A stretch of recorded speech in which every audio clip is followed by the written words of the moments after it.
Buenos días, buenas tardes. Somos estudiantes de la Universidad Domingo Savio, pertenecemos a la carrera de Derecho, obviamente de la Facultad de Derecho también. Somos estudiantes de la asignatura o de la materia de Filosofía del Derecho, el grupo número 5. El tema que nosotros vamos a ver hoy es Sociologismo Jurídico. Tenemos los integrantes como Ángel Cortinina Vázquez, Carmen Julino Cosa Pérez, Diego Ismael Sánchez Rivera, Franz Andrés Pérez y Andrés Argandoña III. Antes de poder mostrarles el tema de sociologismo jurídico, necesito mostrarles el concepto en sí de lo que es sociologismo puro. El tema de sociologismo en realidad va relacionado estrechamente con el tema de la sociedad, ¿no? Se le dice al sociologismo peyorativo que es el sentir y actuar de todos los humanos, ¿no es cierto? Y eso justamente quiero recalcarles, que el sociologismo es una tendencia considerada de todo lo orden filosófico, psicológico, religioso, artístico, que va a ser estudiada en un conjunto de individuos, ¿no? que se denomina social.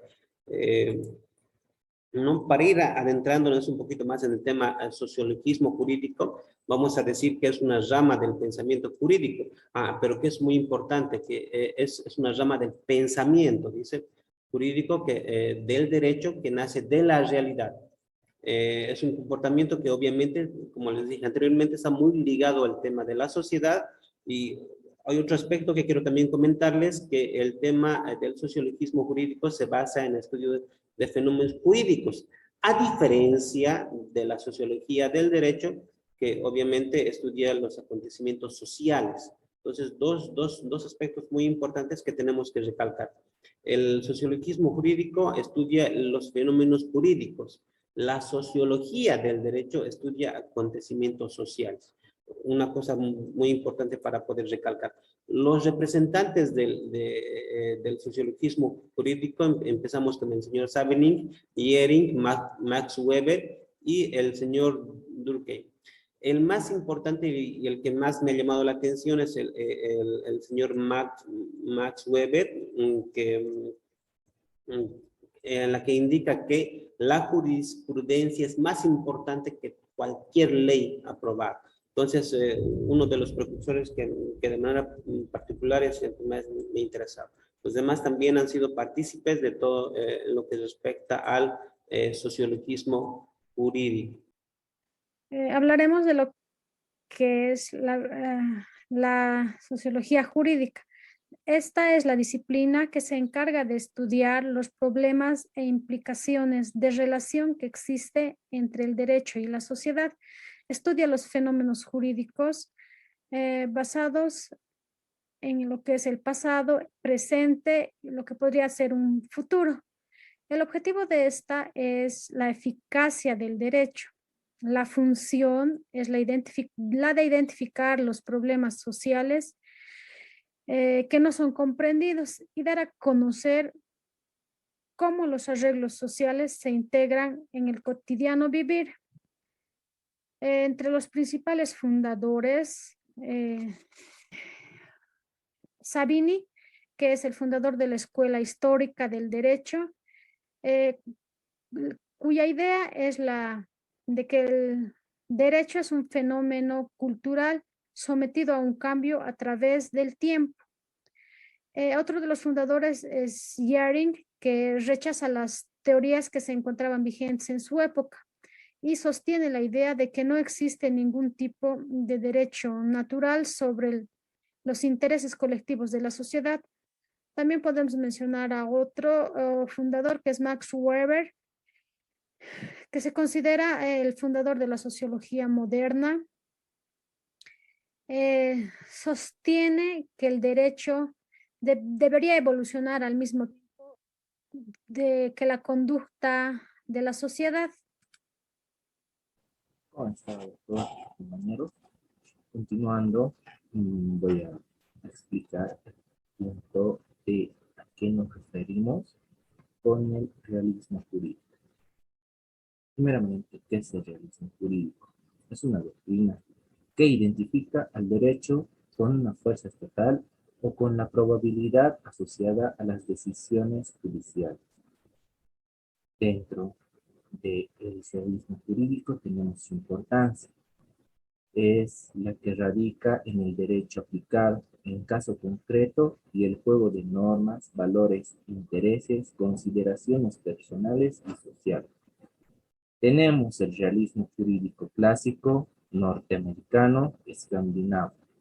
En el realismo jurídico clásico, realiza una tarea de distribución de las cosas, es decir, da a cada uno su derecho. En el realismo jurídico norteamericano, identifica el derecho con la eficacia normativa, con la fuerza estatal y con la probabilidad asociada a las decisiones judiciales. Escandinavo, bueno, es un eslabón impredecible para comprender la evolución del pensamiento jurídico occidental durante el siglo XX. Ahora vamos a continuar con las características de la sociología jurídica. Entre las características de la sociología jurídica, según Soriano, quien enumera 7 características principales. La primera no es paradigmática. La sociología es una ciencia abierta, por lo que no recorre todavía su camino temático y que sus conclusiones se presentan en el marco de la probabilidad y no en el de la seguridad y certeza, lo que no quiere decir que sea carente de carácter científico, aunque en la práctica la sociología jurídica es todavía muy marginal entre las ciencias sociales. Segundo, es autónoma. Una de las críticas a la sociología jurídica es la falta de la autonomía, ya que depende tanto de la sociología general como de la ciencia jurídica. El sociólogo italiano Scarpelli piensa que puede alcanzar su autonomía. En este camino existen 2 peligros: el juridicismo sociológico y el sociologismo jurídico. Primero consiste en convertir la sociología del derecho en una técnica jurista. El extremo sería convertirla en una ciencia sociológica más, en la que el sociológico esté por encima de lo jurídico. La autonomía se refiere estrictamente a aspectos metodológicos, pero el hecho de que se llegue a consolidar la autonomía del carácter metodológico no convierte a la sociología jurídica en una ciencia independiente. También podemos decir que es independiente. La sociología del derecho debe ser una ciencia independiente, que tenga como propósito estudiar las implicaciones que hay entre la sociedad, el derecho y la solución de los problemas derivados de la interacción, la independencia de los centros de poder, ya que los sociólogos no deben colocarse al servicio del poder político o de los intereses del mercado. Hay que evitar la interpretación interesada, la interpretación de los conservadores ante la crítica social y la de los progresistas ante los datos favorables al status quo. El poder marginará a la sociología adversa o aprovechará la favorable. La independencia de los centros de poder no es todavía importante, ya que tienen a la sociología jurídica resguardada dentro de los muros universitarios. También podemos decir que es interdisciplinaria. La interdisciplinariedad de la sociología jurídica implica la apertura del investigador hacia los avances de la ciencia, teorías y descubrimientos. También implica incorporar métodos de las otras ciencias y, por último, la colaboración solidaria de los sociólogos y también de los juristas. Es informativa y crítica. El sociólogo es quien mejor conoce la realidad social y puede aportar soluciones reales y adecuadas a los problemas de la sociedad. Puede el sociólogo desarrollar una crítica social que surge de su trabajo investigativo y por sus temas de análisis se conecta con los intereses generales de la sociedad. Esta es una crítica que tiene una función orientadora en 3 sentidos: suprimir el derecho vigente que no se ajuste al comportamiento social, crear nuevas reglas jurídicas por la presión de las reglas sociales preexistentes a la norma positiva, modificar parcialmente el derecho vigente ampliando la materia jurídica del sector social, regulado con el reconocimiento de una pluralidad de formas sociales y de comportamientos no incluidos en las normas jurídicas anteriores. Es teórico-empírica. El carácter inicial de la sociología fue eminentemente teórico. Luego la investigación empírica derivó en una escasa producción teórica. La síntesis significa la tendencia actual a que la sociología jurídica adquiera ese equilibrio entre lo teórico, especulativo y lo empírico. Finalmente, es omnicomprensiva y acumulativa. La sociología jurídica abarca todas las formas de interacción entre la sociedad y el derecho. Además, tiene un contenido acumulativo y de continuo conocimiento.